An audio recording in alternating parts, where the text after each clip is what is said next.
Mindset trading bodoh? Haha, jangan salah.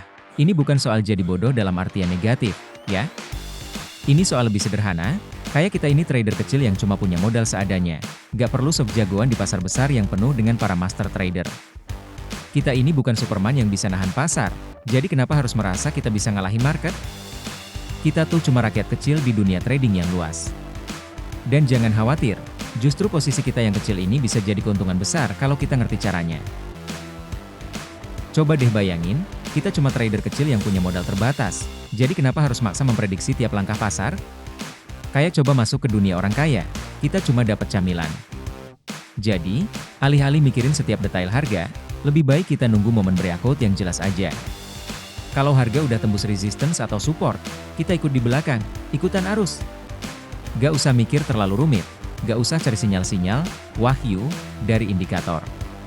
Cukup lihat level penting, tunggu breakout, dan masuk. Itu saja. Nah, masalahnya, kita sering banget terjebak dalam overthinking. Pikir kita bisa melawan pasar atau ngalahin semua orang. Nah, ini dia yang harus dibenerin. Kita trader kecil, bukan robot trading raksasa yang bisa meramal harga. Jangan coba jadi pahlawan pasar, karena kalau harga gak bergerak sesuai ekspektasi kita, yang rugi ya kita juga, bukan pasar. Breakout ini bukan soal kita menantang pasar, tapi soal kita memanfaatkan momen di mana pasar udah memutuskan kemana arahnya. Jadi, mindset bodoh ini sebenarnya cerdas loh, karena kita gak mau pusing-pusing ngelawan pasar. Gak perlu bikin teori ribet, kita ikut aja kemana pasar mau bawa. Breakout itu udah jelas.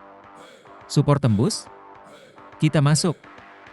Resistance tembus, kita masuk lagi. Kayak orang yang lagi ikut arus di sungai, gak perlu usaha keras, tinggal tenggelam aja di arusnya. Tapi, ingat ya, meskipun kita cuma trader kecil, bukan berarti kita gampang tertipu. Breakout bisa jadi jebakan manis alias false breakout. Jadi, jangan sampai kita langsung ikutan loncat kalau harga baru kelihatan breakout. Kita butuh konfirmasi, biar gak kayak orang yang langsung beli tiket pesawat karena cuma lihat promo diskon, padahal malah terjebak di bandara. Dan yang paling penting, sebagai trader kecil, kita tahu batas kita.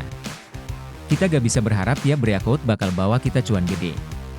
Makanya, penting banget buat punya stop loss yang jelas. Kalau pasar mutusin balik arah, kita siap cabut dan cut loss sebelum makin rugi. Trading bodoh bukan berarti sembarangan, ya.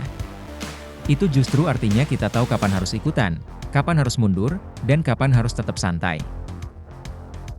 Intinya, kita ini trader kecil. Kita gak perlu jadi pahlawan. Kita gak perlu ngebingungin diri dengan segala teori. Kita cuma perlu masuk di momen yang tepat dan ikut arus breakout yang udah kelihatan jelas. Gak usah sok jagoan, karena kita tahu posisi kita di pasar. Kita tahu kapan saatnya untuk nyantai dan nunggu market ngasih tanda.